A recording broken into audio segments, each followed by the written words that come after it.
número 23. Repete a referência, por favor.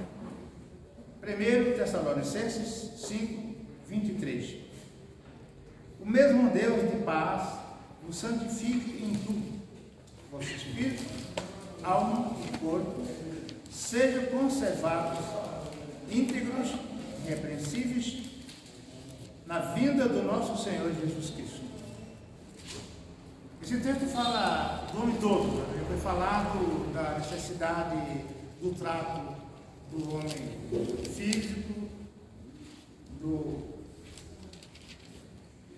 acabou de falar, do homem racional, psicológico e do homem espiritual.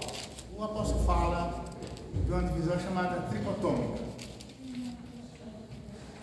E foi um tema bem feliz. E o pastor estava um tanto preocupado, esteve preocupado quanto ao número de irmãos.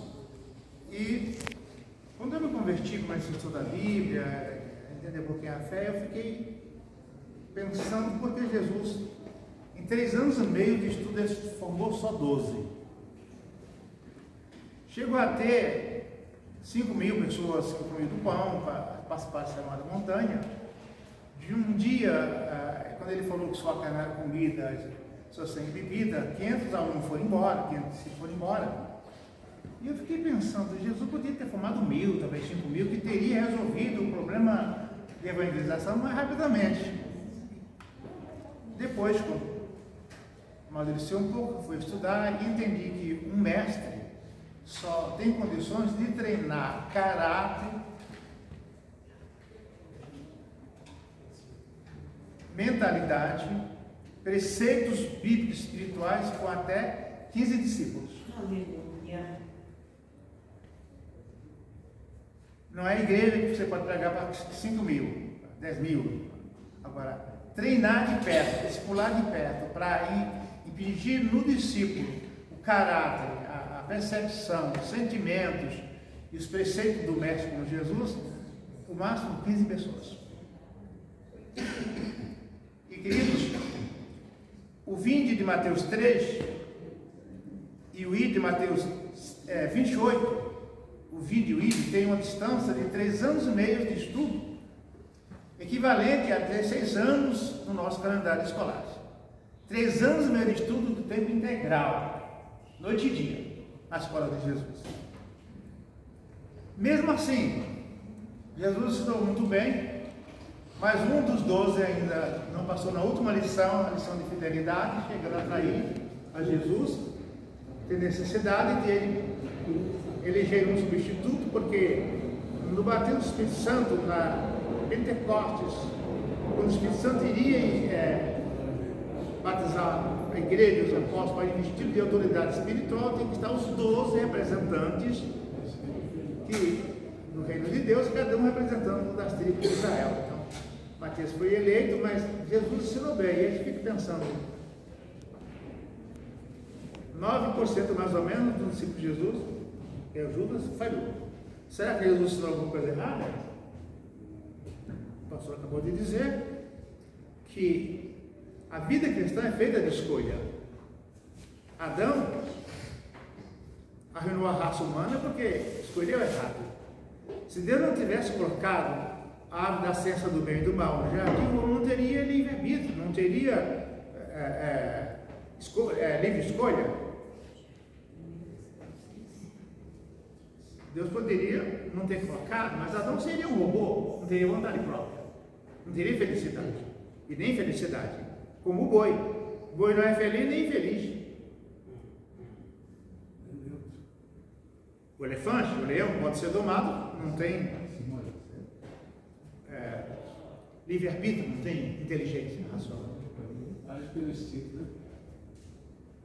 Por justiça, por bondade, Deus cria, e por justiça Deus deu ao homem uma possibilidade de escolha para que o homem pudesse escolher sempre estar fiel. Infelizmente, Adão escolheu errado, né? E perdeu o equilíbrio e, por se desequilibrar, levou a raça humana inteira à maldição do pecado, e graças a Deus Jesus veio consertar o que Adão destruiu, né? E lá em 2 Coríntios 11, 5, a partir do 23, 17, 23, Paulo fala que Deus estava em Cristo reconciliando o mundo consigo mesmo. A ideia é que Deus estava em Cristo refazendo a imagem dele em cada um de nós, a imagem que Adão destruiu. Bem, trabalhando essa ideia de nós nos conformarmos nos princípios da palavra, o conceito, vamos ler o Salmo primeiro. Falar por último é um pouco complicado, pois a gente não acompanhou e muitas vezes a gente vai se redundando daqueles pastores que nos antecedentes falaram, né? Então a gente precisa de mais oração, paciência dos irmãos. Que Deus nos ajude a acrescentarmos alguma coisa àquilo que já foi ministrado pelos irmãos. Salmo primeiro é uma norma para a vida. O livro de Provérbios é um manual de conduta. Muitos conselhos. Salomão fala: Deus criou o homem justo, mas ele inventou coisas e se enredou e caiu nelas. Quando Salomão escreve Eclesiastes, é o livro que prova que ele estava convertido. Eclesiastes, especialmente no capítulo 12, quando ele fala da transitoriedade da vida, da nulidade da vida, lembra do teu Criador? E ele dava aula, o título daquele livro que no hebraico é Correlé, o professor, o conferencista, estava dando aula para um grupo de pessoas. Graças a Deus esse texto chegou até nós. E no capítulo 12, ele vai fechar o seu curso, vamos dizer assim. Ele fala assim: olha, faça tudo que vem às mãos. Tudo que você puder fazer, faça agora, com observância. O que o homem lucra de tudo é temer a Deus e guardar os seus mandamentos. Os irmãos falavam de 10 mandamentos, mandamento negativo, baseado no não, mas tem uma continha que a gente fez, que no Antigo Testamento tem 613 mandamentos. Tem o Decálogo, os 10 mandamentos gerais, mas nós temos 613 mandamentos que são desdobramento dos 10 mandamentos que estão no Decálogo. No Novo Testamento, que a gente acha que não tem mandamento, tem 1050 mandamentos. Por exemplo, orai sem cessar, é o mandamento. Não murmureis, é o mandamento. Em tudo dai graça, é o mandamento. Não instigais o Espírito, é o mandamento.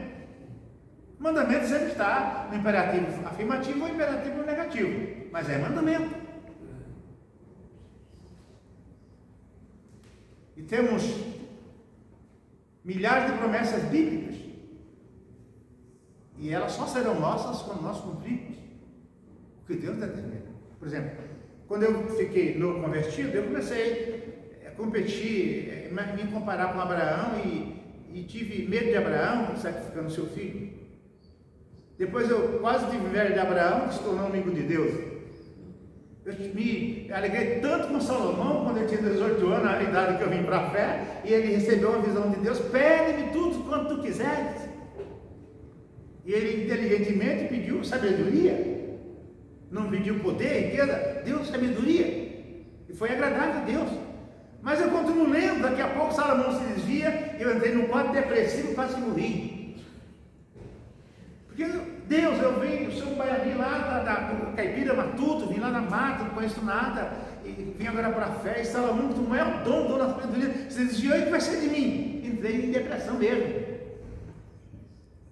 E naquele tempo não tinha aconselhamento, não tinha com quem conversar, e eu fui curtindo a minha tristeza, orando, dependendo de Jesus, jejuando bastante.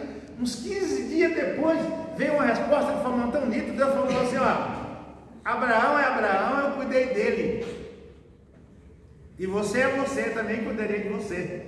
Cumpra a sua missão, que Salomão já cumpriu a dele. Mas Eclesiastes, quando ele fala da transitoriedade da vida, como falou, os que olham pela janela são os olhos de fato, os olhos não sabem nada, os olhos são lentes, só levam para o cérebro o que a gente vê. O cérebro resiste a imagens são ideias, coisas. Por exemplo, a ideia de uma maçã que você aprendeu lá na infância é um conceito permanente. A cor da maçã é um conceito provisório, porque tem maçã vermelha, maçã amarela, maçã do amor, maçã verde, né? Maçã mordida, maçã estragada. Então a ideia é fixa, mas o conceito de maçã é provisório.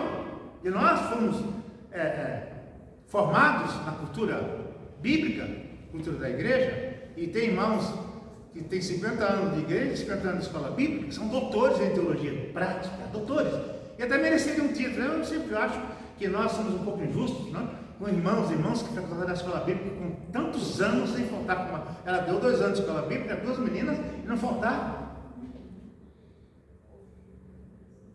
A base, alicerce da Assembleia de Deus é a escola bíblica dominical. Fiz mestrado aqui na Metodista, e naquele tempo a Metodista reconhecia a liderança da Assembleia de Deus como o maior poder de divulgação com nossos escritos. Mensageiro da Paz, a revista e a editora que mais produz livros evangélicos, a CPAD, produz Bíblias. E muita gente está na igreja, não tem um bacharel em teologia, e frequentou a igreja, a escola bíblica, 30, 40 anos, em cima, um título de doutor em teologia prática. Isso nós não concorda, professor? Conhece muito Bíblia. Por quê?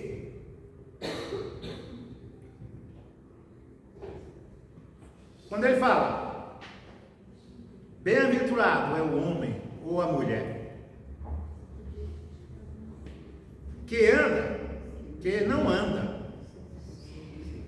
anda no conselho dos ímpios e não se detém no caminho dos pecadores. Coisa interessante, né? Sabe onde está o caminho dos ímpios? O conselho dos ímpios? Nas redes sociais. 65% dos divórcios, separação de pessoas evangélicas, ocorre por encontro inadequado nas redes sociais. Quando a gente era bem jovem, na minha infância, não podia ter televisão, antes de mim não podia ter rádio. Depois liberou televisão, e agora não tem como proibir a internet, porque eu não proibir porque não tem fronteira, e até o instrumento de trabalho, o rádio era bom quando bem usado, a TV é boa quando bem usada, a internet é boa, o televisor é bom quando bem utilizado, mas está nas escolhas. O pastor falou muito bem. Hoje já temos uma doença chamada síndrome das pequenas telas, com crianças e adolescentes.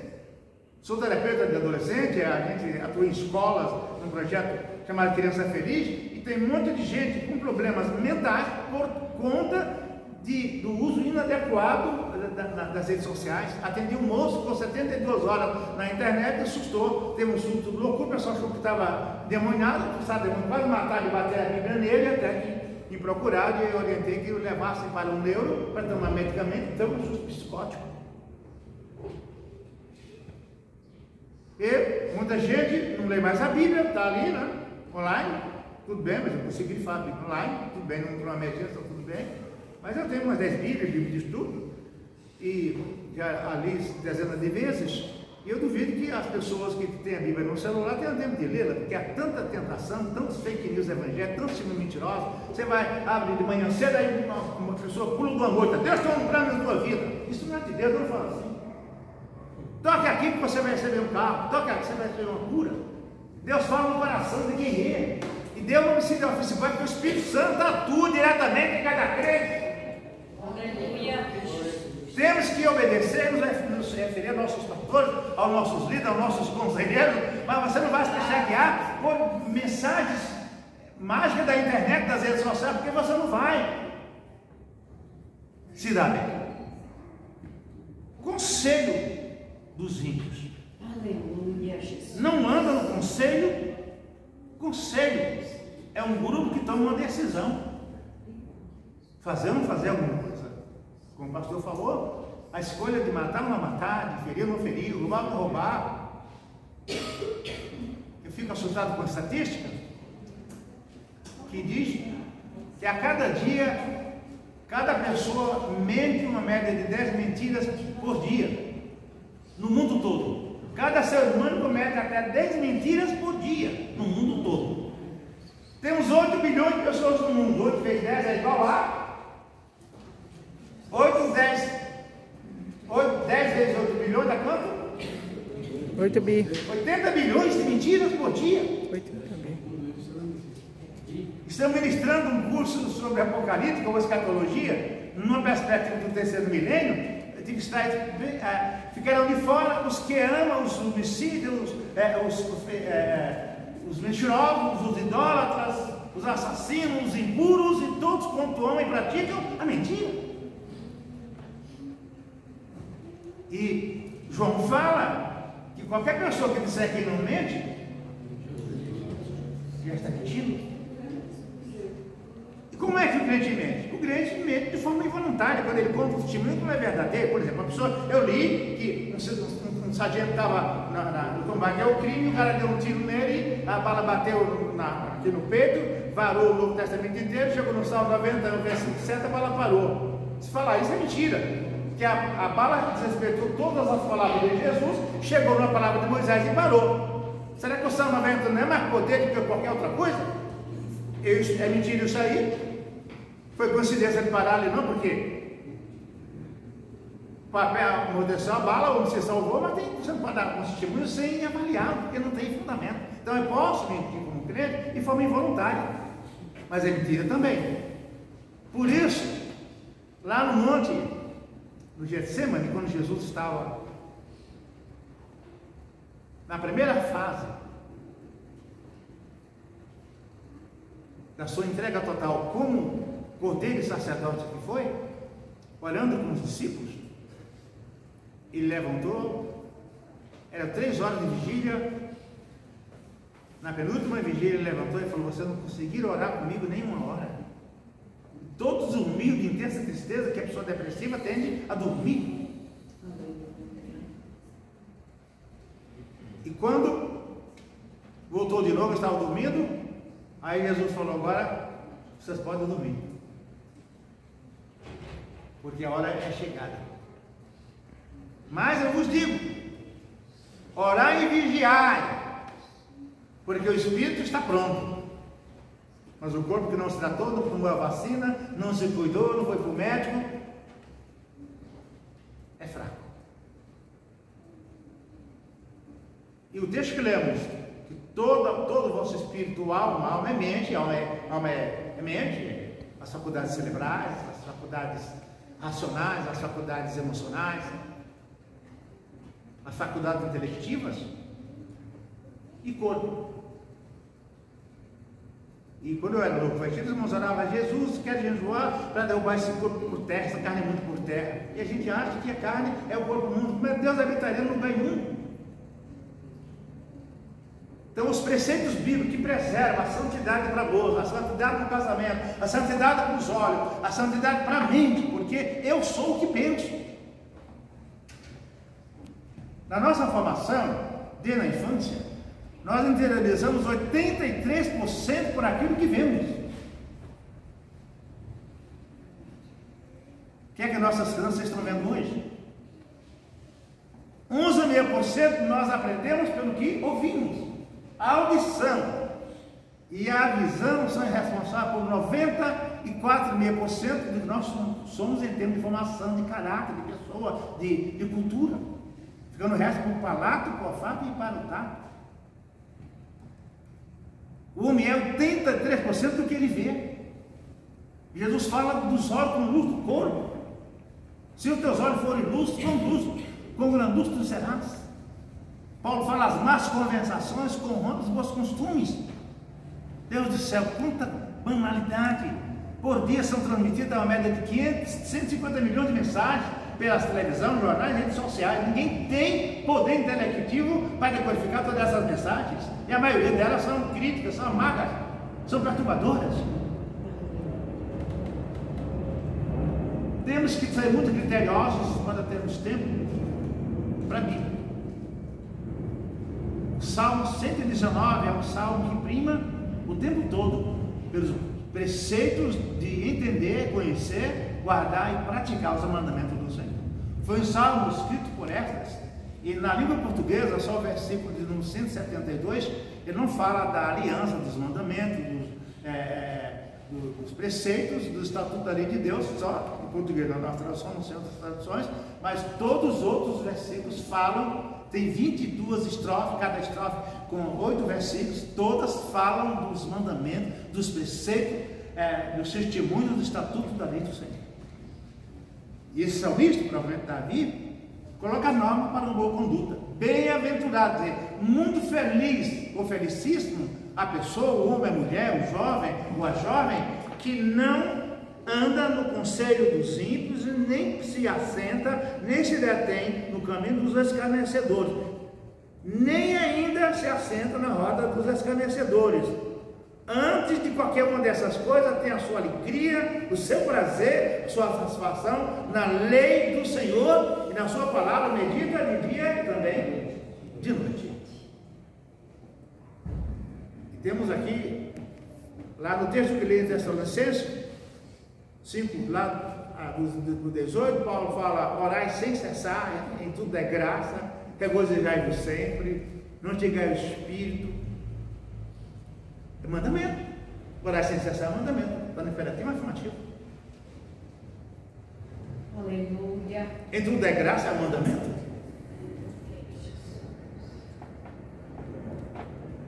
Deus está para o crente como rei, e nós como líderes na condição de servos. Deus está para o crente na condição de pai, enquanto nós somos seus filhos,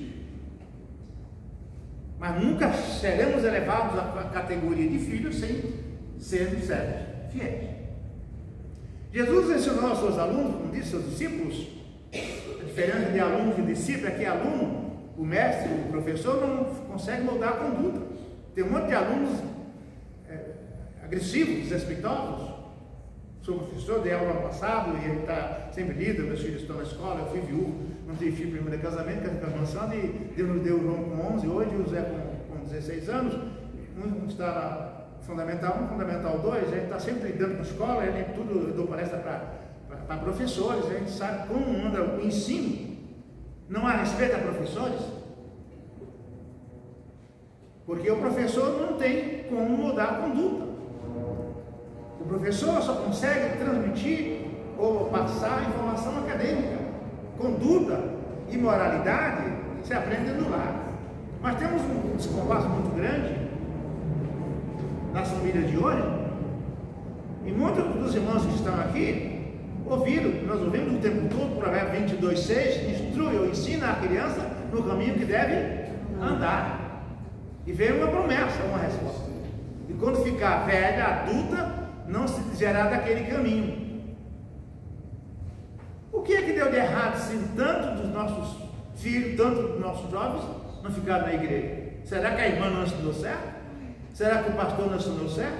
Será que o presbítero não ensinou certo? Ou será que é outra realidade familiar? A Bíblia não pode ser contextualizada, mas o entendimento dela sim. Aquelas crianças que o Salomão fala, elas eram criadas pelas mães. Tanto é que uma mulher israelita se casasse com um não israelita, o filho era judeu, o filho era israelita. Mas se um homem judeu se casasse com um estrangeiro, o filho não era israelita, porque quem ia dar a educação religiosa para o menino era a mãe, e muitas vezes ela ia instruí-lo na fé de deuses estranhos. Daí o julgo desigual, a ideia do julgo desigual.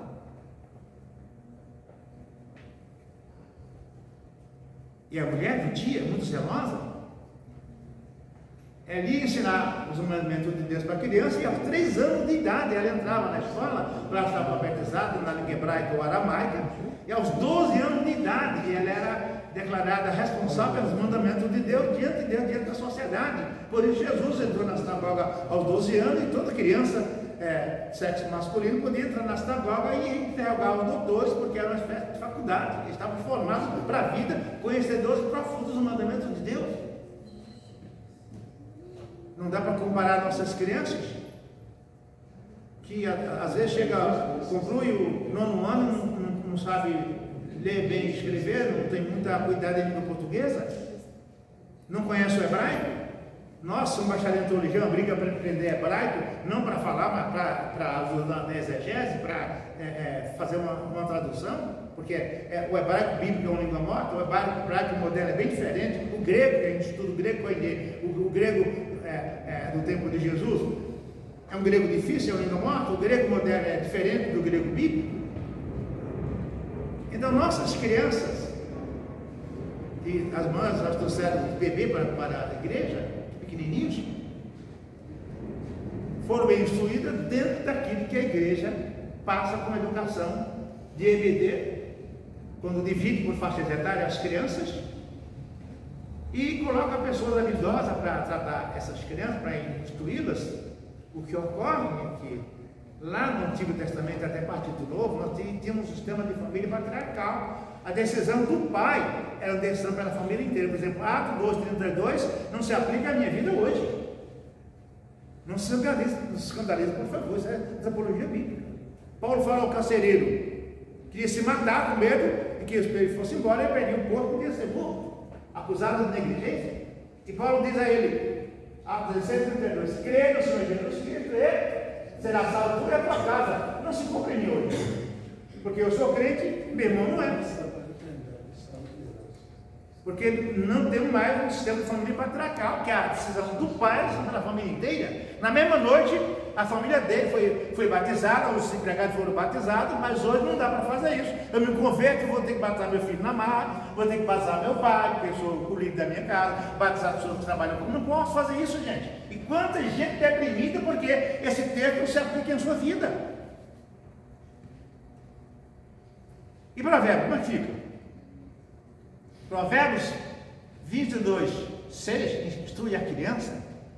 Instruir ali no texto não é apenas trazer à igreja, mas é inculcar nesta criança o aprendizado de uma língua religiosa como a hebraica, desenvolver as faculdades mentais, as faculdades emocionais, as faculdades espirituais e dar a essa criança uma habilidade física, desenvolver a criança em todos os parâmetros da sua vida. Nossas crianças estudam até 18 anos, fazendo ensino médio, não são formadas em nada, não tem como trabalhar, qualquer emprego precisa da experiência de 6 meses, quem nunca trabalhou, não pode trabalhar porque não tem experiência. No máximo vai ao serviço de cobrador, ou vai de vendedor, os meninos de paciência, por causa das mães que trabalham no comércio como vendedora, mas é um sistema educacional muito perverso. Mas temos outra agravante. Na nossa cultura, minhas irmãs, meus irmãos, para você ter filho hoje, as famílias são pequenas, 2, 3 filhos só. Quando no 4º ou 6º mês de nascida, a criança vai para a creche, período integral. Depois de na creche, os anos iniciais do ensino fundamental, período integral. O pai está trabalhando em engenharia, está trabalhando em empresa, a mãe está dando aula, a mãe é médica, enfermeira, até chega em casa, a perua vai levar a criança 7, 8 horas da noite. E as crianças convivem mais com os outros em creche do que convivem com os pais. E hoje tem que dividir ainda a creche, escola e internet. Tem crianças que ficam 6 horas na internet, um pouco na televisão, um pouco no computador. A convivência entre pessoas e pessoas é muito pequena, é difícil de inculcar princípios e conceitos bíblicos se a gente não tiver muita paciência e habilidade. A culpa não é da igreja, a culpa não é do pastor, a culpa não é um sistema social, onde as novas tecnologias trazem uma influência muito grande. E antigamente, minha mãe criou 6 filhos, 10 filhos, 11 filhos, não tem problema, é lógico. Você morava na fazenda,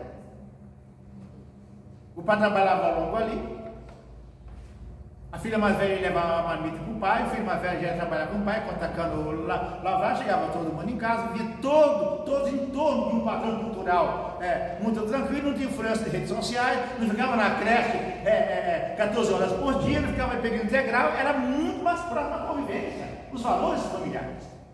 Aleluia. Tivemos, nossas igrejas foram fundadas e a maioria delas foram administradas por irmãos que não tinham fundamental completo, eram autodidatas, biblistas, doutores em vida cristã, bom exemplo de vida cristã, filhos abençoados. Mas o Paulinho, que foi adotado pelo pastor Paulo Macalão, o pastor Macalão vai falar com a irmã Zélia que foi uma escolha errada, porque ele não tinha dom chamado para pastorado. E às vezes o pastor espera que seu filho seja pastor também, mas a vocação é divina. Eu fiquei triste que Samuel não teve nenhum filho que seguiu seus passos. Moisés teve 2 filhos, Gerson e Eliezer. Mas quem foi substituir Moisés? Josué. Meu Deus, por que não colocasse para Gerson no primogênito de Moisés? Eu não sei se Elias tinha filho, mas quem foi substituir Elias? Foi Eliseu, um careca, um calvo.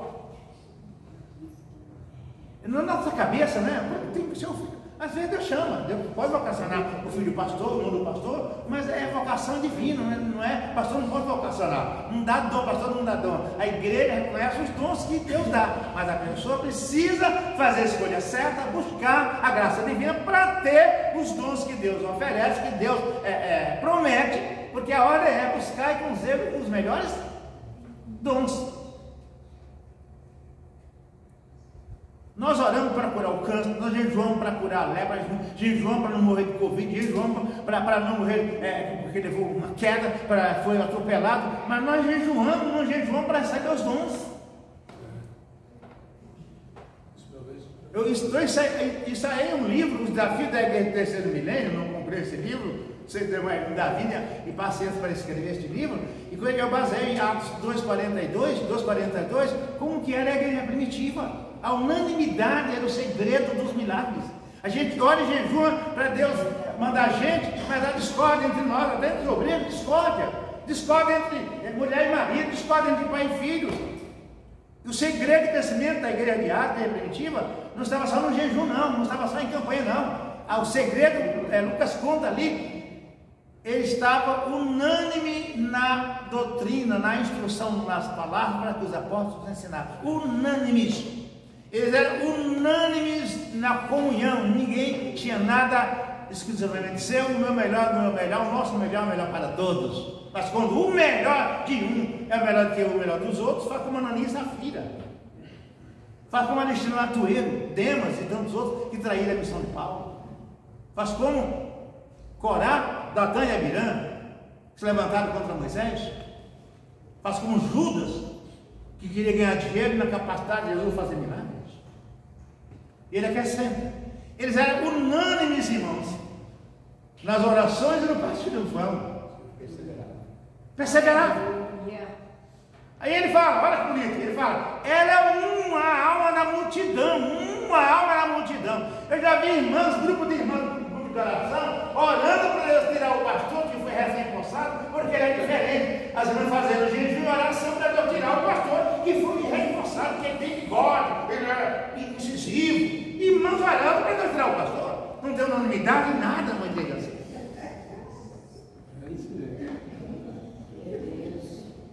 Durante o Covid eu vi um grupo de irmãos crentes, porque irmãs que não sabiam quase ler, se esforçaram para escrever uma mensagem de ano na pizarra. Não está num grupo pedindo certificado para a irmã que estava faminta, de oração para a irmã que estava na UTI. Os irmãos se uniram, o dom do socorro, o dom da piedade. Eu vi uma igreja que eu não conhecia, isso me animou muito. Por quê? Nessa escola de líderes, a maior preocupação dos pastores é que levantemos ensinadores, professores, pregadores, pastores e mestres. Isso está certo. Mas tem outra coisa. O óleo, o bálsamo, a inspiração do ministério cristão é a piedade. Aleluia.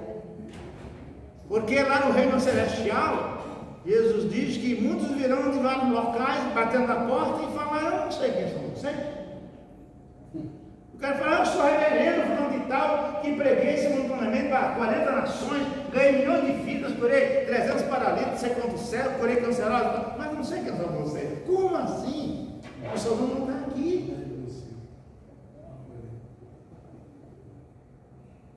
Porque quando eu estive nu, você não me vestiu. Quando eu tive fome, você não me alimentou. Quando eu estive preso, não por ser ladrão, né? Preso por causa do evangelho,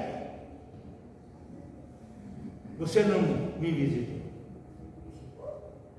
Jesus está falando que a piedade, o ministério cristão prevalece sobre qualquer ministério. Aleluia. E no período da pandemia, eu vi muitos irmãos que tinham pouco e dividiam com quem não tinha nada. No fim, Teve gente que ganhou cesta básica e dividia a cesta básica com aquele que não tinha nada. Eu vi uma igreja, eu fiquei feliz. A gente vê, em meio das trevas, a gente vê a luz de um vagalume, mas é luz, né? É melhor a luz de uma vela nas trevas do que a escuridão total. Eu fiquei feliz com Deus, porque há um povo honesto que clama, que depende de Jesus. Aleluia. Deus não curou minha filha na Covid, Deus a levou, mas nós vamos socorrer a irmã Maria, não vai ficar só. Ele leva quem quer, sem pedir licença, ele deixa quem quer, e um que não tem nada vai e não volta, e o que está para morrer, ele está de volta, como no nosso leito, tem um irmão com 80 e poucos anos, vai morrer na UTI e está de pé para dar o testemunho. E tanto Jó, até parente meu, foram com quase nada e não voltaram para casa. Preceito é uma norma para a vida. E a palavra de Deus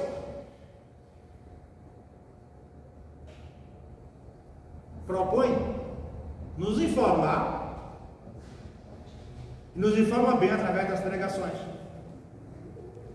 Propõe nos formar e nos forma bem através das escolas bíblicas dominicais, através dos cursos que a igreja oferta, da faculdade, da FATEBEM. Mas temos um descompasso a nível de família, porque nossos filhos são criados por escola, creche, depois o tempo integral, depois o tempo integral. Quando chega no ensino médio, vai estudar até o tempo integral até as 14h30 da tarde, depois vai para uma escola de língua inglesa, vai para o curso de computação, curso de desenho, natação, e quase que não há convivência entre filhos e filhos, entre filhos e pais. Além disso, temos um outro agravante que nós chamamos de maturidade precoce. Uma casa com duas crianças, a criança com 5 anos sabe falar tudo, conhece quase tudo. Tivemos quando nosso José tinha 4, 5 anos, ele corrigia a mãe, eu sou professor, ela é professora, e José com 4, 5 anos de idade corrigia a mãe, ele aprendeu tão bem do português, a pessoa ouvir, professores, só conver, pessoas adultas, José teve maturidade precoce. Hoje é um problema para dar aula, ele fala, papai, o professor da filosofia falou isso, ela levou o tempo todo para resolver, eu resolvi isso em 15 segundos. E papai, sabe, se não der para você, eu também dou aula, porque para ler um texto, que fica no entendimento do texto, é o que a pessoa faz. Maturidade precoce, José dá trabalho para os professores, ainda bem que ele é quieto, fica interferindo, porque você vai dar aula de história e manda a pessoa ler um texto, vai dar filosofia e manda ler um texto, sem explicar nada.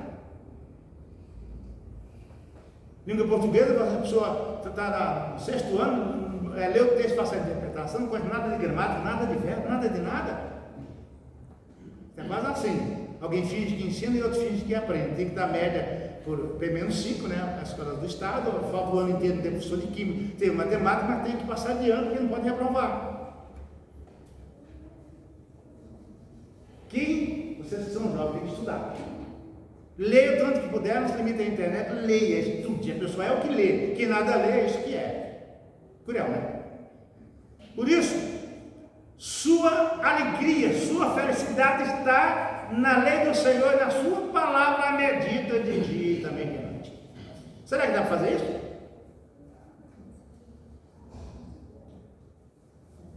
Muitos. A gente trabalha muito com cursos e esse texto de orar sem cessar, muitos irmãos perturbados, irmãs perturbadas. É como a mulher sabe de provérbios. Eu dou aula, mandar aula para a família, para casais, cheguei à conclusão que as nossas irmãs de hoje são mais sábias do que a mulher de provérbios. A mulher sábia de provérbios. Porque sabe o que aquela mulher fazia? Só trabalhava. Levanta de madrugada, arruma uma casa, dá tarefa para as empregadas, começa a tecer, manda os vendedores para a cidade. O coração do marido está posto nela, lógico que ela faz tudo para ele. Mas aquela mulher mais ou menos como Marta. Só trabalha, Marta só trabalha. Maria adorava, Maria escolheu a melhor parte e dela não será tirada. Aquela mulher era como Marta. E hoje já tem maridos abençoados que na sexta-feira falam, querida, o que é que você quer comer de especial no final de semana? Porque a cultura a mulher sempre pergunta, vai ser dia das mães na semana que vem. E o marido, a mulher fala, marido, o que é que você quer comer de especial no dia das mães? É o dia dela. E há uma incoerência horrível, mas já tem homens inteligente e fala: querido, o que é que você quer comer de especial? Ah, você não sabe cozinhar, dá um jeito, vamos comer fora. Dá um jeito, né? E a igreja tem muitas virtudes, e eu fiquei avaliando, meu Deus, mas será que a igreja está em pecado aí na hora? Jesus fala que o povo erra por faltar, criticando aos saduceus, como falaram, a mulher teve 7 maridos, no céu, de qual deles ela será mulher? Vocês erram por não conhecer a escritura nem o poder de Deus, porque ela no céu vai ter mulher nem homem. Então será um anjo, gênero meu, não vai ter Ana e nem Samuel, não vai ter Pedro nem Petrino, não vai ter Maria nem Mário. Literalmente ninguém vai ser mãe nem pai, porque ele não vai ser homem, não vai ser mulher. Cada um vai ser anjo, como anjo. Gente, não tem sexo lá, não tem. Vocês erram por não conhecer a escritura nem o poder de Deus. Tanto na parcialidade, a gente ainda erramos, por conhecer poucas coisas, como nós falamos, escolhas erradas, mas a gente ora muito, minhas irmãs. Quando a pessoa está desempregada, ora, pede para o pastor, no grupo da igreja, no WhatsApp, pede para o missionário, para o professor, para Deus abrir a porta de emprego. Quando Deus abre a porta, ora para saber o primeiro pagamento. Quando pede o primeiro pagamento, ora para fazer uma boa compra no supermercado. Quando chega em casa, ora de novo porque tem comida em casa. Quando vai cozinhar, ora para não queimar a comida. Coloca na mesa, ora agradecendo. A gente ora bastante, irmãos. Não é? Não mesmo? E na palavra? Eu não consigo orar sem pensar na palavra. Eu não consigo orar sem refletir na palavra. Então não se culpem por isso, porque... Glória a Deus. Quando eu penso em preceito, minhas irmãs, o modelo a ser seguido na Bíblia inteira é Jesus, mas Jesus humanizado, o Emmanuel. Quando ele fala sede santo, como é santo aquele que ele nos chamou, ele não está falando na sua forma divina, na sua deidade. Quem crê fará obras maiores que eu. Eu não vou criar um outro sol, não vou criar outra lua, fará obras que Jesus, vou criar mais coisa. Ele está falando num contexto profético, como o homem que ele foi, e Jesus quer que nós tomemos como norma de vida. Eu sou teólogo há muito tempo, trabalho como escola bíblica, mais de 40 anos, professor, escritor com vários títulos aí. E eu sofri muito, tentando me aproximar e de alguma maneira imitar o Jesus divino, e não deu certo. Me cansei, me frustrei, até me deprimi, até que uns 3 anos para cá eu entendi que a primeira coisa que o Espírito Santo faz na gente é nos tornar humano na humanidade de Jesus. Aleluia. E ser humano na humanidade de Jesus implica a se tornar piedoso. Veja no Zaqueu, Jesus não pregou nada para Zaqueu, nada. Quando Jesus fala para Zaqueu descer, sem Jesus perguntar nada: Senhor, eu vou repartir metade dos meus bens com os pobres. Jesus fala nada. E se alguém cobrar mais, eu vou devolver quadruplicadamente, sem Jesus pedir nada. O Espírito Santo começou a agir no caráter de Zaqueu, implantando nele uma visão diferenciada, para se aproximar de Jesus, para seguir a Jesus, para ser aluno de Jesus.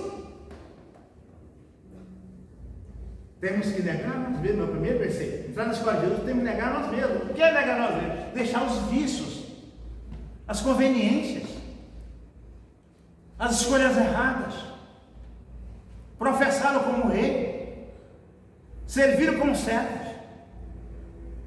Segunda exigência que ele faz: tomar a cruz. E muita gente achou que cruz é o marido não crente, é a beneficente. Não, cruz é a capacidade de crucificar os nossos caprichos e tendências na nossa consciência, na consciência de salvos. Cruz na Bíblia é sinônimo de morte, sacrifício, como Hebreus 12 fala: eu vos suplico pelo amor de Deus, que apresentem vossos corpos como sacrifícios vivos. Quer dizer sacrifício? Eu preciso me esforçar para não pecar com as mãos, porque a mão peca, a gente peca com a alma, com o cérebro quem decide fazer uma escolha errada. Os meus olhos são parados, o cérebro determinar, minha boca fala para o cérebro determinar. A gente tem o nosso pensamento tem uma velocidade de 5.000 km por segundo. A boca não chega a 120 palavras por minuto. Cérebro, 5.000, o cérebro tem uma velocidade de 5 km por segundo, é muito rápido o pensamento. O maior sonho que você tem para a noite inteira dura 15 segundos. Memória curta é a média de 12 a 15 segundos. Você vê uma coisa não interessa, você esquece, memória curta. Deus nos fez assim para que o cérebro, que tem uma média de 100 bilhões de neurônios, mesmo chegando a partir dos 40, 50 anos, começando a perder alguns neurônios, mas quem lê, quem é ativo, quem é crente, quem fala com Deus, quem fala de Deus, vai formando novas conexões nos neurônios e pode chegar a 200 anos, a 120 anos, com uma boa memória. A irmã Sebastiana, com 104. Temos uma irmã, filha de uma missionária da nossa igreja, de 104 anos, que ora muito por nós, é muito lúcido, fala muito bem. Leia a Bíblia, porque a mansão faz uma estatística da vantagem de quem lê a Bíblia. Quando você lê a Bíblia, a pessoa tem mais calma, tem menos doenças infecciosas, a pessoa sofre menos depressão, fica menos gripada, sofre menos ansiedade, tem uma melhor conexão com Deus, porque é possível que aqui meu celular não vai funcionar porque o Wi-Fi, a internet, a Vivo, a Claro não funciona, a G5, G4 não funciona, mas a ligação com Deus não tem falha. O Espírito Santo é a nossa conexão com Deus, onde estiver, estamos conectados nele através dele. Glória a Deus. Sem medo de falhar, é uma conexão com falta. Anjos têm limites, como Daniel orava, o anjo Gabriel levou a mensagem, a resposta de Deus, ficou 21 dias sem conseguir chegar, porque anjo tem limite. Você pedir, Deus coloca o anjo no meu portão, o anjo não vai comigo. Deus manda o anjo acompanhar a Maria, o anjo vai com ela, não fica na minha casa, fala, Espírito Santo, vai com a Maria e fica comigo. Ele vai e fica porque ele é transcendente, ele é onipresente. E esse Espírito Santo, quando estamos tristes, como Ana, Aleluia. ou como Jesus lá no jardim, no Getsemane, ele geme dentro de nós, com gemidos e exprimidos, ao ponto de receber o lugar dentro de Deus, chamaram de Abapai, o papaizinho. Dá vontade de ser crente, não dá não mesmo? Aleluia. E esse crente que pauta a sua vida, temos mandamentos, tem mandamentos proibitivos, baseados no não, é a margem esquerda da vida. Mandamento com promessa, honrar pai e mãe, para que tenha longevidade. O primeiro mandamento traz promessa. Quem honra pai e mãe, pode ter uma vida longeva e viver bem sobre a terra. Nos últimos 20 anos, morreram 600 mil jovens no Brasil, de morte violenta, na faixa de 19 a 30 anos de idade. Quem for casada, fique casada. Quem for solteira, olhe bastante, porque está difícil achar um moço sério, porque muitos viram gay e outros se matam, então está difícil achar um homem sério.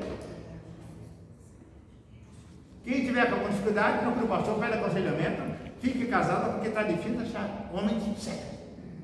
Temos uma vantagem de mais de 6 milhões de mulheres em relação a homens, mais de 6 milhões de mulheres no Brasil em relação aos homens. Homem se cuida menos, morre mais, em trânsito, morte violenta, e 600 mil jovens. Fora os que estão mutilados por drogas, suicídio nas ruas, largados por conta de outras escolhas erradas. Ouviram a palavra. Queridas e queridos, o preceito para validar nosso caráter de cristãos, ele tem que ser transformado de informação para formação, para a prática. Jesus disse, não sejais somente ouvintes, mas praticantes. E muitos jovens, passaram por essa igreja, batizados, cantaram na banda, que estão fora da igreja, ou morreram, eles estavam bem informados. Tem um amigo meu que trabalhou no Projeto Casa, e viu crianças com 13 anos que mataram 2 pessoas. E quando ele vai fazer a reunião social que ora, eles conhecem os hinos da harpa, sabem tocar, falam até língua lá, não sei que língua é, mas falam língua lá.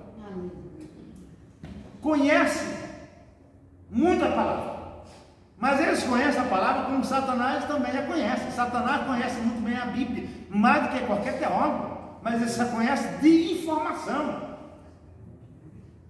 Nada de dever, nada de fazer, nada de obedecer. Porque Tiago fala, ele treme, ele não se afirma na verdade. Não basta a gente estudar, ler, ir para a faculdade, ter boas informações, fazer boas aulas, bons sermãos, e no conceito do dia a dia, na vida do dia a dia, não aplicar a palavra a nós mesmos. Porque Paulo disse, eu procuro esmurrar a mim mesmo, eu vou me poupar, fugir de vício e parecer do mal, para que, salvando aos outros, eu mesmo venha perecer. O que adianta ganhar o mundo inteiro e eu, pregador, perecer? Foi uma bênção para os outros e foi uma maldição para mim mesmo.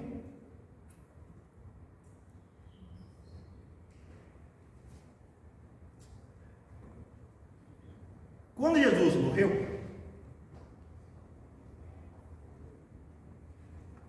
os apóstolos começaram a pregar na cura do paralítico, porque primeiro avivamento da igreja. Quando eles ouviram alguns dos apóstolos, falavam, esse aí andou com Jesus. Porque ele fala com ele. Mandaram um grupo de soldados prender Jesus. Não dá para prender esse homem. Vocês também creram nessa praga? Olha, nunca ninguém falou com este homem. A palavra de Jesus que foi instruída, não só informada, mas foi inculcada, formou caráter, formou a mentalidade, formou a moral dos apóstolos, fazia com que os apóstolos falassem como a boca dele fosse extensão da boca de Jesus. Vós sereis minhas testemunhas. Atos 1:8, em Jerusalém e os confins da terra, testemunha é alguém que afirma o que viu, o que ouviu, o que entendeu daquele que manda testificar. A Bíblia fala, quando Pedro passava nas ruas, colocavam padiolas, colocavam camas com pessoas deitadas, para que a sombra de Pedro escurasse. Pedro fez maior milagre do que Jesus. A história conta que Pedro, quando foi condenado à crucificação, pediu para ser crucificado de cabeça para baixo, para não ter a dignidade de ser crucificado da mesma maneira que Jesus, de tanta humildade que teve. A história fala que aquele moço chamado Tomé se tornou, viu Jesus, olha, sou eu, o Espírito não tem carne nem osso que eu tenho, todo mundo já sabe que eu restou o mesmo corpo, não restou um corpo glorificado. Foi glorificado só quando ascendeu ao céu, viveu, comeu, deu comida aqui, andou com os apóstolos, para que eles se tornassem testemunhas oculares da vida, do ensino, da morte por ouvir o morto, e da ressurreição por ouvir o vivo, andaram com ele, podiam tocar no lado, ele não está ligando a tocar, mas se tornaram testemunhas oculares da vida, morte e ressurreição do Senhor Jesus Cristo. João fala, nós vimos e tocamos na palavra da vida. São testemunhas dessas coisas. Quando a gente lê com calma as cartas de João, como o capítulo 17, que eu vou usar para fazer a parte final, que parece que você sente o coração de Jesus pulsar, a gente imagina, minhas irmãs e meus irmãos, que esses discípulos que ficaram 3 anos e meio na escola de Jesus, não aprenderam só informação do Antigo Testamento, porque eles já conheciam muita. Os fariseus, como Paulo, conheciam profundamente todos os mandamentos. Você vê a maior joia de homilética na Bíblia inteira é o discurso de Estevão. Não era apóstolo. Ele faz um resumo da Bíblia inteira, um resumo teológico muito bem abalizado, muito bem feito mesmo. Então eles conheciam muito a Bíblia no Antigo Testamento. Eles oravam 3 vezes ao dia, jejuavam 2 vezes por semana, davam o dedo de tudo. Moralmente é 10 vezes mais crente do que nós.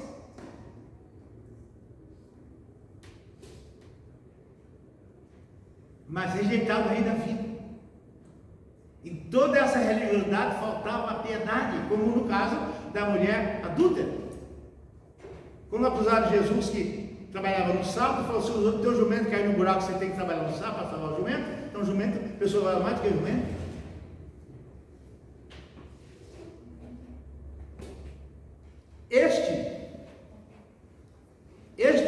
Esta crente é como árvore plantada junto à corrente de águas, que no seu devido tempo dá o seu fruto. Quando pensamos em João 15, a vara que está em mim e dá fruto é cortada. Não, ele dá fruto. Podada. Podada. A vara que está em mim e dá fruto é podada. Alguns galhos cortados. Galhos mirrados são cortados. Tem coisas que Deus permite que passamos, você referiu a isso? Coisas como, é bem difícil entender qual era a culpa de Jó. Se é que Jó tinha culpa. Aleluia.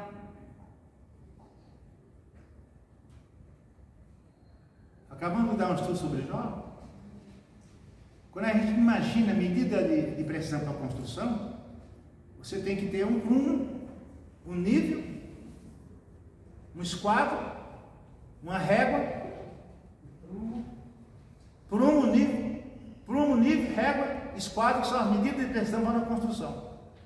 Mas uma parede pode estar no prumo e ter lombadas. Pode estar no prumo e ter coisa e estar fora do esquadro.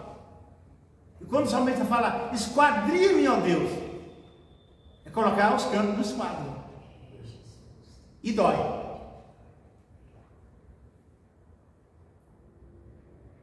E muita gente, quando passa na luta assim, acha que está em pecado, o pessoal acha que tem culpa, porque Deus precisa cortar os galhos que não estão dando frutos. Quem não dá fruto é podado, é cortado e jogado fora. E eu não gosto bem de pregar isso, porque tem pessoas que saem da igreja porque são fracos, saem da igreja porque se desviam, tem pessoas que saem da igreja porque são galhos frondosos e não dão fruto. Deus corta e tira fora. É bem duro falar isso, hein? Vocês nunca ouviram isso. Mas a questão, a vara que dá fruto. Senhor, por que esta luta? Por que esta luta? Você olha o tanto, eu faço tudo certo, porque eu fiz o planejamento, por que esta luta? Porque você dá fruto. Eu estou te podando, você não dá fruto ainda. O próximo evento vai ser melhor.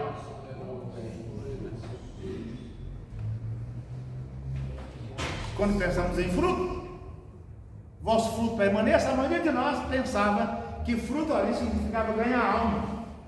Não é ganhar alma, porque a alma que eu ganho depende de mim para permanecer. Depende dela. Frutos são os frutos do Espírito. O fruto do Espírito está lá em Gálatas capítulo 5. Que diz respeito à conduta, o caráter, a santidade, a prudência, a moral, a ética e a espiritualidade do crente.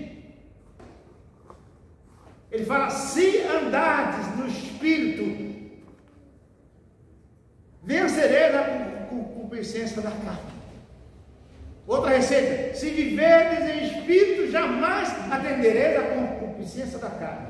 E ele coloca lá, a primeira concupiscência da carne, adultério e traição. A primeira qualidade do amor, a primeira qualidade do Espírito, amor e fidelidade. Quem ama nunca trai, porque o amor é puro, o amor tudo suporta, não busca os próprios interesses, o interesse da pessoa que ama, tudo suporta, o amor é laço, nunca quebra, não se rompe, como Salomão coloca em Cantares 8:6, ele fala, põe como divisa no teu braço direito, ou como distintivo no teu coração, porque o amor é mais forte do que a morte, e mais destrutivo do que a sepultura. Suas labaredas são como o fogo de Deus. Aleluia. Fruto do Espírito. Tem um livro que escrevi sobre teoria do Espírito Santo, e a gente coloca o fruto do Espírito. O fruto é no singular, a ideia é como um cacho de uva, com muitas uvas.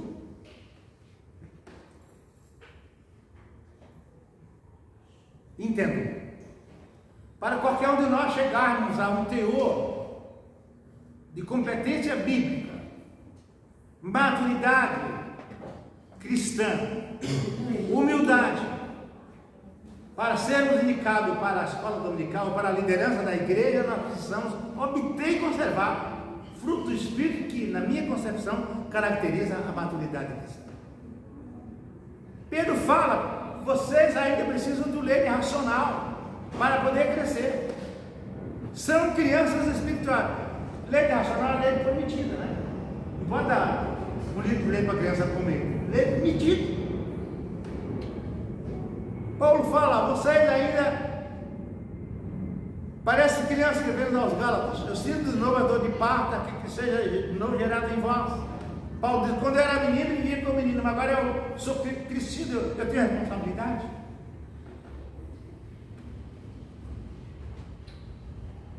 Se quiser ver a vocação na igreja, mais pessoas famintas de servir ao Senhor,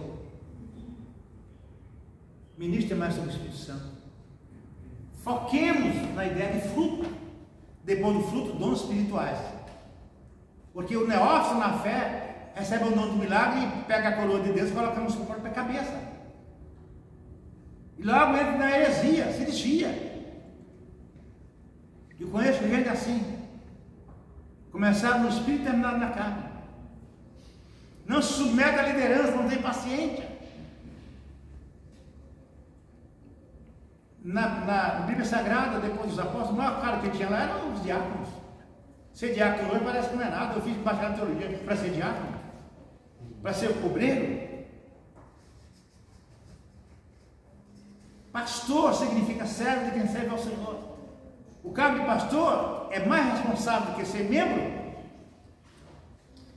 e é menor do que ser membro, porque o pastor é servo de quem serve ao Senhor. Deus falou para Ezequiel, eu coloco a minha palavra em tua boca e você fala para o ímpio perverso. Se você falar e ele não se converter, o azar é dele. Se ele se converter, você salvou uma alma da morte. Mas você não falar, meu filho, eu vou cobrar de você a vida dele. Porque a quem muito dá, muito se exige. Aleluia. E, pastor Daniel, mais pastores e irmãs, temos um povo culto hoje. A igreja cresceu muito em cultura bíblica, cultura geral. Muita gente, uma igreja com 100 membros, tem aí umas 30, 40 pessoas com grau superior, com doutores, advogados do Senhor e tantos outros. Tem uma boa cultura sim. As pessoas estão muito ocupadas em muitos afazeres, mas precisamos de novo frisar que os anjos não pregam o Evangelho. O Evangelho foi dado aos homens e mulheres. A primeira fonte que Deus usa para a pregação da Evangelho são pessoas, mulheres, moças e crianças. E temos aí as falsas ideologias invadindo nossas escolas, dizendo que menina não nasce menina, nasce criança e vai aprender a ser menina, é uma ideia do lesbianismo. Menino não nasce menino, nasce criança e vai aprender a ser menino, é a ideia do homossexualismo.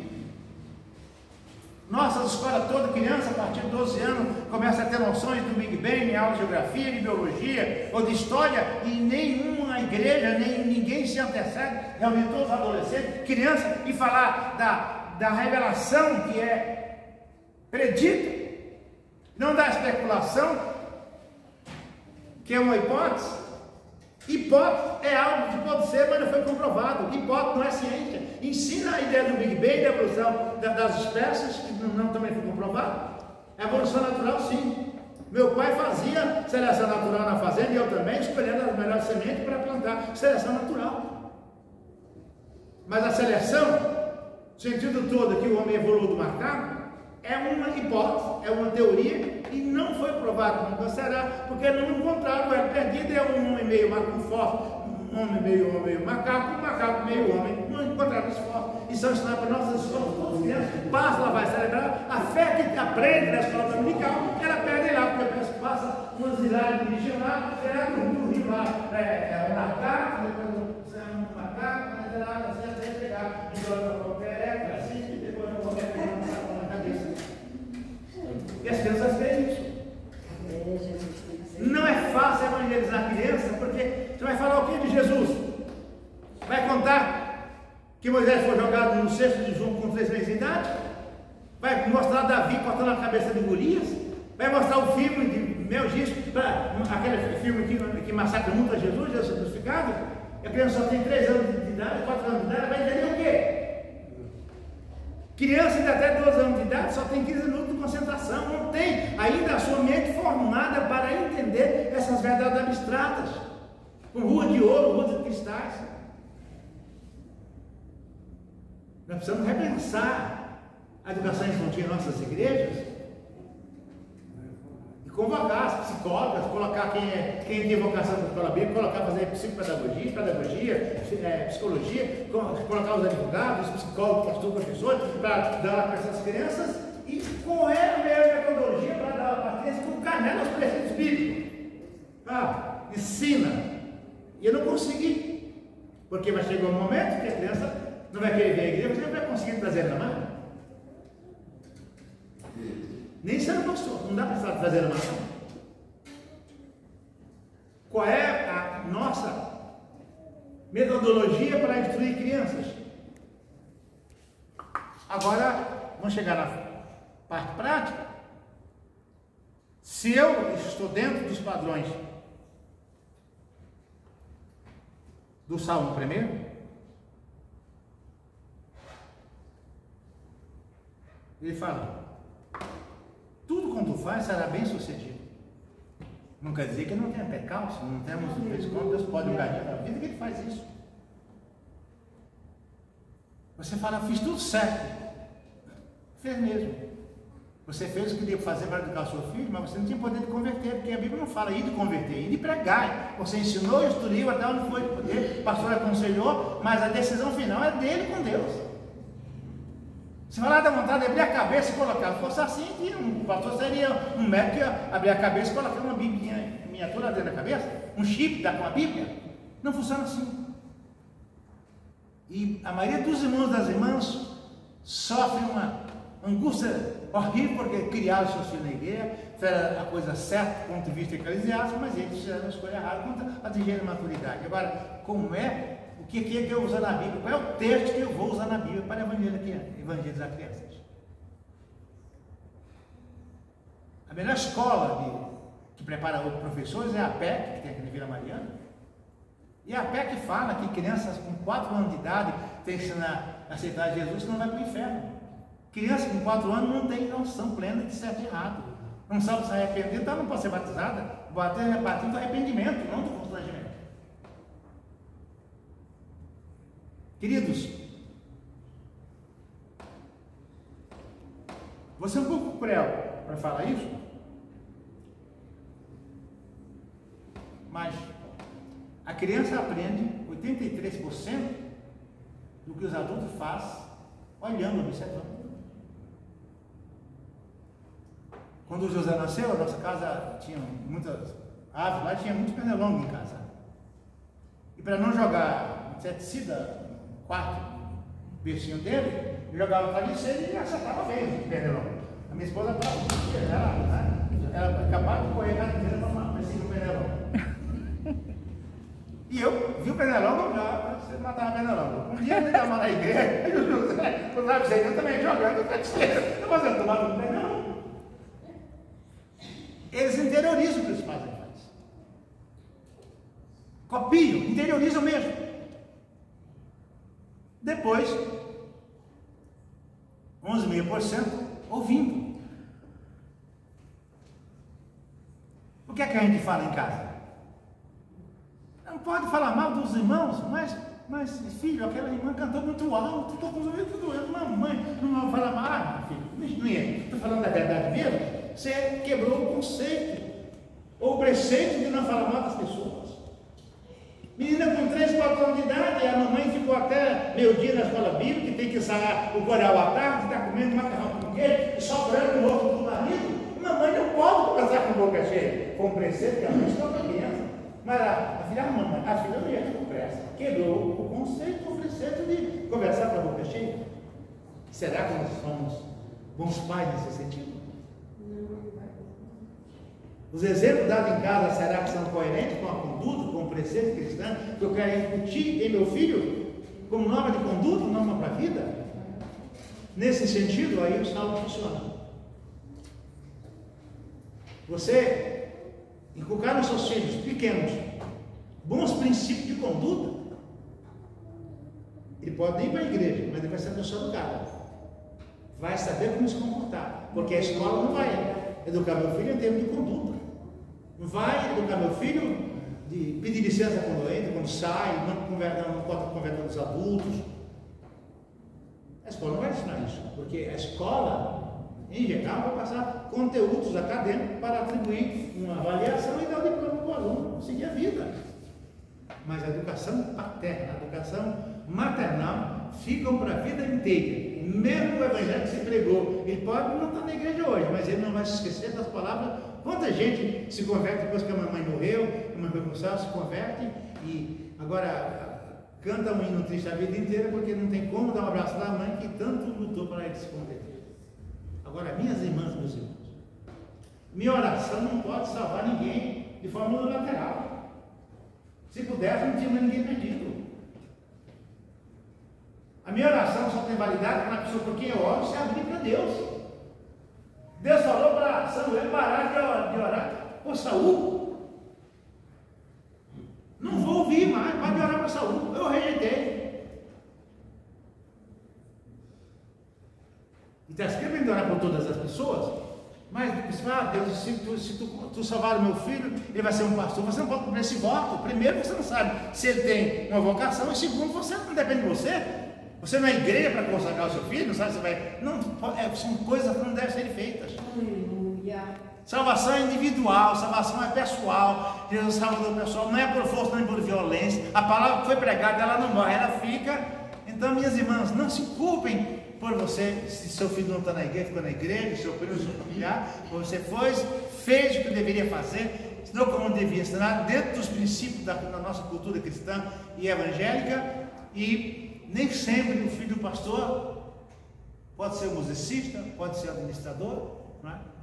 Como os filhos de Samuel, os filhos de Samuel que ajudavam na administração, os filhos de Moisés ajudavam na condução do santuário, mas os filhos de José, que deram os filhos de José? E às vezes, aquela criança que está afastada da igreja, às vezes está envolvida com drogas. Ontem eu e minha esposa vimos pegar o nosso filho para uma escola, para levar para outra escola, para a ETEC, e vinha dois garotos com ele, e o menino falou, José, eu vim de uma briga na igreja, separando da escola, duas meninas que eu conheço, fiz separar as meninas, porque eu conheço uma, conheço outra. Falei para aqui bateu, falou, você está certo, você perdeu a razão quando você bateu. Ele falou, José, no primeiro semestre naquela escola eu era um demônio, eu fiz 32 ocorrências na diretoria, tanto ruim que eu era, um menino falando. E é um mestre na conciliação hoje, adolescente ainda. Muda, gente, dá para mudar. Mas vamos pensar e repensar como é a nossa convivência em casa. Viver é ter vida, e conviver é partilhar cultura, princípios, preceitos e conceitos que a gente tem em nossa casa. Lá não é um lugar onde se protege alguma coisa, lá é um lugar de aconchego, de convivência, de harmonia, onde Jesus deve ser o ação número 1 para que a nossa conduta seja pautada no Jesus humano.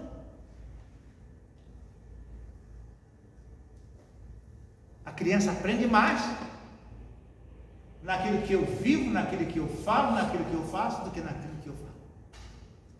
E a palavra que eu falo que Jesus é amor e é mesmo, o exemplo de Davi, que um adolescente veio para a fé, de José perseguido, Daniel com 14 anos foi para a corte e colocou no coração não se contaminar e morreu com mais de 80 anos, fiel ao Senhor. Esse exemplo de pessoas que tiveram uma conduta tão abençoada pode ser apresentado para nossos filhos, mas eles não vão ter um poder intelectual para entender toda a nossa linguagem, que é muito rica, mas o que eu faço, o que eu falo, a forma como eu me comporto, eles vão ver ou não Jesus em minha vida. É 4h30, né, pastor? Nosso tempo? 4h30? Vai até as 10 para 4 e 5. Tá. Eu sou professor de psicologia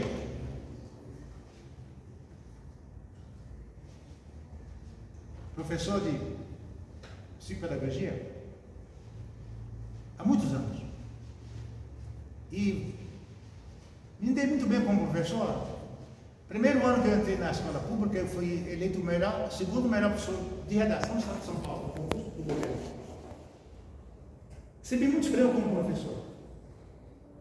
Dei aula em seminário, durante 15 anos eu fui eleito Guarani, fundador da turma, eu pessoalmente achava bom professor de teologia, ou língua portuguesa. Mas ninguém me ensinou, nenhuma escola me ensinou a ser pai. Fiquei viúvo por 57 anos, quando me casei com a mansão, daí era engravidou do José. Minha cabeça eu tinha que trabalhar mais, eu trabalhava muito, tinha que estudar mais, já estudava muito, inclusive continuo estudando.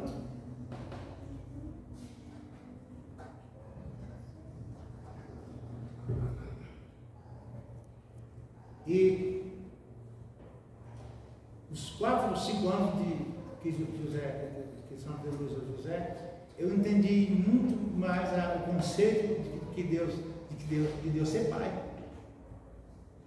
A paciência que Ele tem conosco, o cuidado que Ele tem conosco. E na parte de psicologia eu era um teórico. Nós estamos aqui na série Mediterrânea, uma semana inteira sobre a cura para dentro das almas, na perspectiva dos 10 mandamentos. Você sabia que isso lembra? Uma semana inteira. No IBM, teve muitos milagres entre ministrações, lição de aula, mas irmãs, eu era teórico, né? De ser pai. Quando José nasceu, eu fui fazer uma reciclagem de todos os meus valores.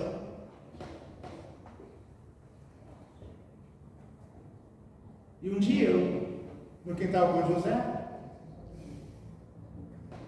e numa hora ele falou a palavra para papai mais de 200 vezes.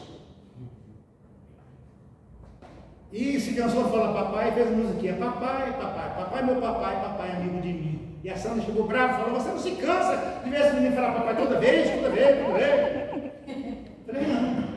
Eu acho tão natural, porque eu me lembrei que eu não canto de falar com Deus, ele nunca me deu uma bronca, pois está, pedindo socorro a Ele. De madrugada, ela Deus, me ajuda. A noite da terra, Senhor, me ilumine nesta noite. Eu vim para cá ansioso, chegar atrasado, eu fui perturbado, chegar atrasado. Deu uma rinha, um puto rateado e eu ansioso. Eu posso até dormir na estação e perder o trem com o menino, não posso chegar atrasado, porque um culto de evangelização vai estar para as 15 horas na praça. E o pregador atrasou, e os irmãos que estavam lá eram mole, e 15 horas sem ninguém falar nada, começou a manifestar demônio, e pessoas falam a língua sem ninguém falar nada. Eu fiquei cheio de temor, falei, o pregador atrasa, mas Deus não atrasa. É verdade. 2 ou 3 tratores vai ser da hora, vai que Deus está lá. Quem atrasar vai ficar sozinho. De criança, ninguém podia me mandar fazer a coisa 2 vezes. A primeira é lei, a segunda é provocação. Porque eu acho que ninguém deve ser cobrado naquilo que é obrigação fazer. E aí eu aprendi, Deus, como Deus falou comigo quando José nasceu. E ele olhando o vento lá, e papai, vem aqui. Eu cheguei, o que aconteceu? Eu falei, estou muito triste, o que aconteceu? Deus não quer falar comigo, eu estou olhando aqui há bastante tempo e ele não falou nada ainda, papai. O que está acontecendo? Você está vendo aquela árvore lá, filho? Estou. Tá vendo ela se balançar as folhinhas? Estou. Sabe, filho, é o vento que. Vento é a deslocação de ar. Dá uma aula, né? Quando um lugar está quente, o ar fica leve, ele sobe e o ar frio vai para ocupar aquele lugar e tal. Então, o ar que está se deslocando balança aquelas folhinhas para ela não. Né?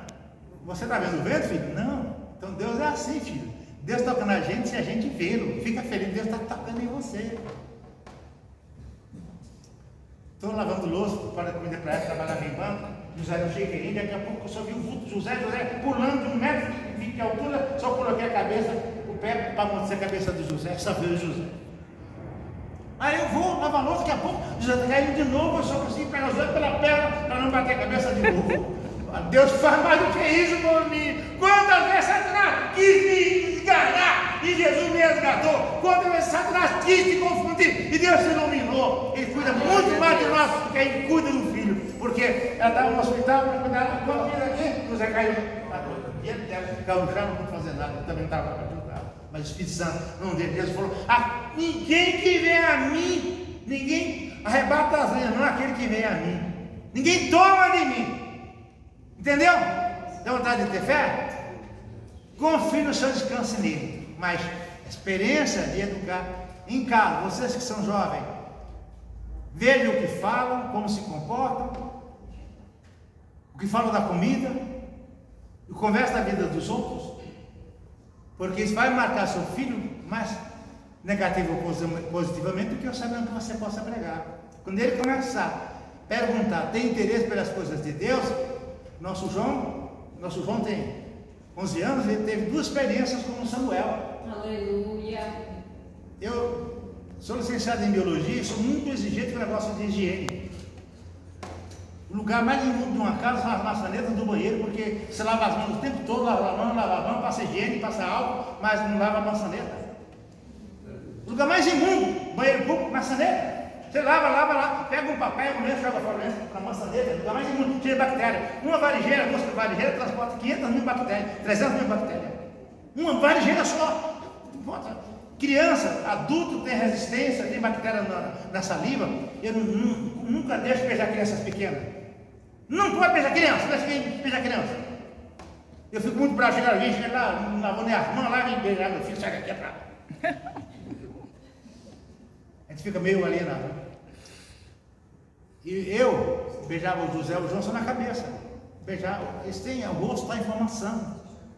E nós temos bactérias que são normais para nós, mas as crianças não têm resistência ainda desenvolvida. E Deus até isso sabe. E Joãozinho falou, eu estou muito feio, papai, eu estou muito, o que aconteceu? Deus me visitou, papai. E não era um sonho, não foi tão real, que eu ouvi a voz dele e falou, eu amo muito você, amo José, o seu pai e a sua mamãe. Ele me beijou na cabeça, como o senhor me beija. É bom demais, não é? 2 vezes Joãozinho teve a experiência com Deus com 6, 7 anos de idade. E aleluia, Jesus. Quando a Sandra aceitou casar comigo, eu já era professor dela, e ela pedia que eu fosse pastor ou sacerdote dela. Eu pensei, a gente tem que aprender a não bater porta, tem que aprender a não gritar, tem que aprender a não falar gíria, aprender a não falar coisas que perturbem a boa conduta da criança, porque o lar de crianças é a primeira agência pedagógica, onde ela vai aprender os bons princípios para a vida, os maus princípios. Você vira há pouco tempo, a pessoa melhorando a chupeta na cachaça e dando na boca da criança? Na televisão, o cara, lá no Rio de Janeiro, lá, colocando um automático na mão da criança com 5 anos de idade. Temos uma igreja na Bahia, temos uma professora lá na Bahia que tinha um filho que era da marginalidade e o aluno. E perguntou para ele, seu filho trabalha, seu papai trabalha em quê? O fulano de tal, meu pai trabalha em ser ladrão, professor. Mas qual é a especialidade dele? É matador, ele mata para valer, ele mata. Aluno da escola particular, a mãe pedagoga e missionária. E você, o que vai ser? Aleluia. Foi visitar a casa, conversou com a mãe da criança, conversou, você tem que falar de Deus. Falaram, mudou a profissão do pai, e a criança, quando chegou em casa, o que é que você quer ser agora? Você quer ser professor, né? Quer ser professor. Agora, o que é que você quer ser quando crescer? Quer ser policial. Quer ser policial. Quero ser policial. E vem que eu. Ele perguntou para ela o que ela queria ser, ele falou, a criança falou, quero ser ladrão. Quero ser ladrão como meu pai. Conduta, o preceito, meu pai faz a coisa. Meu pai deu muito dinheiro, meu pai, a profissão dele é ladrão e matador. Agora, eu não quero mais isso, não, eu quero ser policial. Porque eu não deixo ninguém roubar, ninguém matar. Muda muito. José nasceu em abril, veio o Dia das Mães. E eu que escrevo, sempre escrevo um verso, escrevo um pensamento, uma reflexão, todas as datas, tenho facilidade para escrever. Eu pensei, o que o José falaria se ele entendesse? Um mês de vida falaria para a mamãe, ou para as mães, primeiro mês de vida. Lá em casa a gente faz aniversário em cada mês. Pode fazer aniversário em cada mês, porque a vida é muito breve, né? Eu tinha 18 anos que comecei a fé, já estou com 75, eu sou muito rapaz, eu sou. No final de 2002, em novembro, eu ia para a igreja à tarde, a instituição falou assim: procure dar qualidade, fazer valer a qualidade dos vossos encontros. 2022. 2022, né? Porque cada encontro pode ser a última despedida. E é. Eu vi uma pessoa falar: a pior coisa da vida é você sair de casa e não tem quem se despedir. Volta para casa e não tem quem te espere. Tem um curso chamado A Teoria do Apego, Psicologia Humana e Sexualidade. O ser humano só é feliz quando ele pertence a alguém e ele é de alguém. A teoria de ser e pertencer. E lá no 17, Jesus coloca essa bênção quando ele fala: eu vou para meu Deus e vosso Deus, meu Pai e vosso Pai. Eu falei no início que eu quase tive inveja de Abraão, que foi eleito amigo de Deus. Quando eu li Jesus lá em João 14, 15, ele fala, João 15, 14, eu já não chamo servos, mas eu chamo amigos. Vocês, meus amigos, se fizerem o que eu vos mando. Eu falei, agora eu posso ser amigo de Jesus também, sem entregar meu Isaac, sem entregar meu José. Abraão foi amigo quando entregou seu Isaac, mesmo tendo de volta. E eu não quero entregar meu José, mesmo assim, eu consigo agora ser amigo de Deus, se eu fizer o que Jesus manda. E na primeira, não nesse das mães, eu imaginei que José, ou que uma criança inocente, talvez cantasse assim,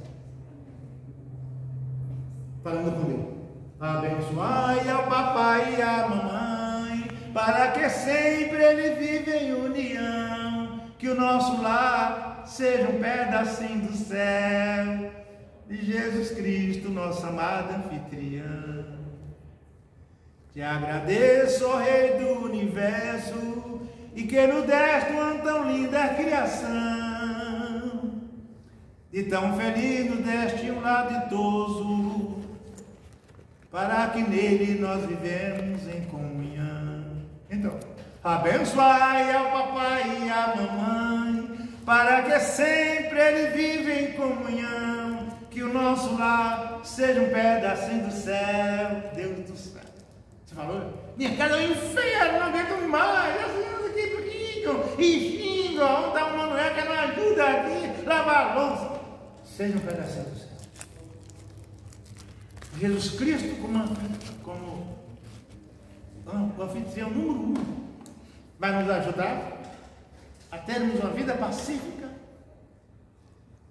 termos uma vida correta. Deus passe o prumo, Deus coloca o nível, permitamos que ele fala com Davi: sonda-me, ó Deus, sondar e fazer uma endoscopia.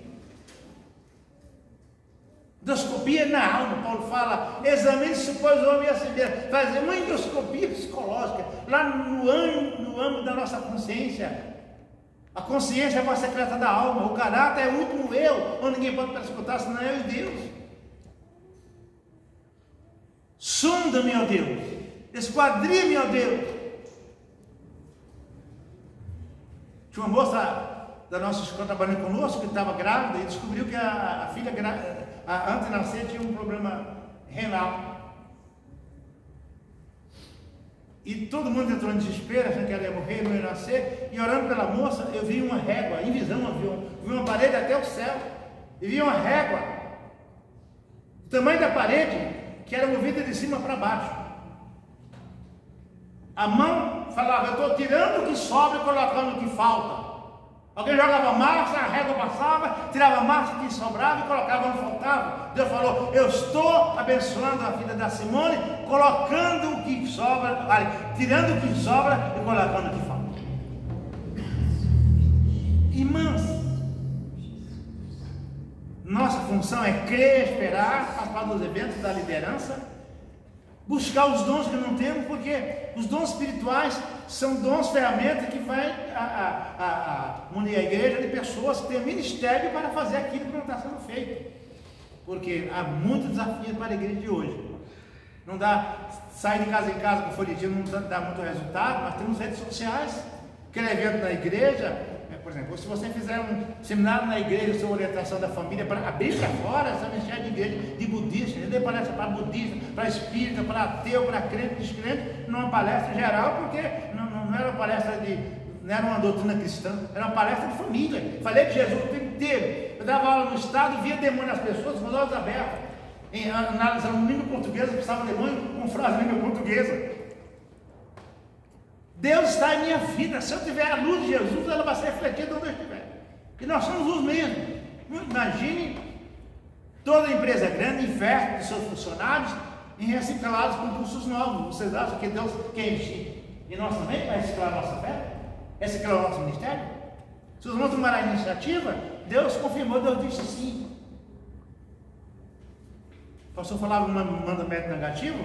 Quando a gente ora, às vezes Deus fala não em silêncio. Se Deus não respondeu, Deus falou não em silêncio. Se for teimoso, vai fazer a escolha errada. Aleluia. Saul não ouvia a voz de Deus, não esperou Samuel.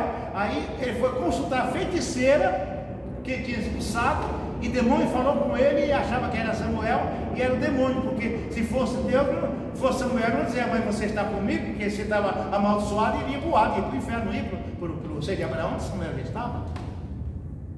Expulsou os feiticeiros e foi consultar os feiticeiros. Imagine que pecado. Samuel falou para ele: Saul, o pecado é como idolatria, porfiar nele como pecado de feitiçaria. E Samuel continuou orando pelo moço, para de orar, porque ele não tem jeito, já o rejeitou. Deus disse não. Mas enquanto Deus não disser não, continuemos orando por quem quer que seja, porque em quem está vivo ainda tem esperança, tem nada de ser salvo. Irmãs e irmãos, eu agradeço muito a atenção de vocês. Eu não sei se atingiu o que ele falava, quis que falasse de preceitos cristãos para a vida, uma forma de conduta, mas eu acho que os irmãos podem ler o Salmo 119 todo, conduta, e refletir mais de forma mais detalhada no Salmo 1. Ele diz: não é assim com o ímpio não prospera. E tem uma pergunta eterna dentro da psicologia, da filosofia, dentro da teologia, dentro da prática cristã: por que o justo sofre? Porque ele dá fruto. A resposta é essa. Porque quem é limpo se limpa mais ainda. Ninguém é limpo em perfeição. Uma mancha no crente, qualquer mancha no crente, é um ponto escuro no plano. Incomoda e entristece. Mas o descrente, uma mancha no plano preto, não significa nada. Um pecadinho a mais não significa nada. Quem está nas trevas, qualquer coisa a mais não significa nada. Quem é sujo, suja mais. Quem é limpo, limpe mais. Você deu uma resposta errada para alguém, foi mal criado, aquilo lhe incomoda mesmo. É uma mancha escura, uma mancha cinza num pano escuro, no pano limpo. O pano limpo é a sua consciência, e aquela tristeza que você dá uma resposta errada, você fica perturbado, deu uma bronca na filha e não quer tomar a ceia, está magoada com Deus, triste com Deus. Às vezes a pessoa passa a ceia e fica perguntando que a irmã está em pecado, e é melhor não tomar por temor do que tomar inconvenientemente. Mas se pedir perdão dessa angústia, Deus é poderoso e justo, que João fala: se confessarmos nossos pecados, Ele é fiel e justo para nos perdoar, nos purificar de toda injustiça.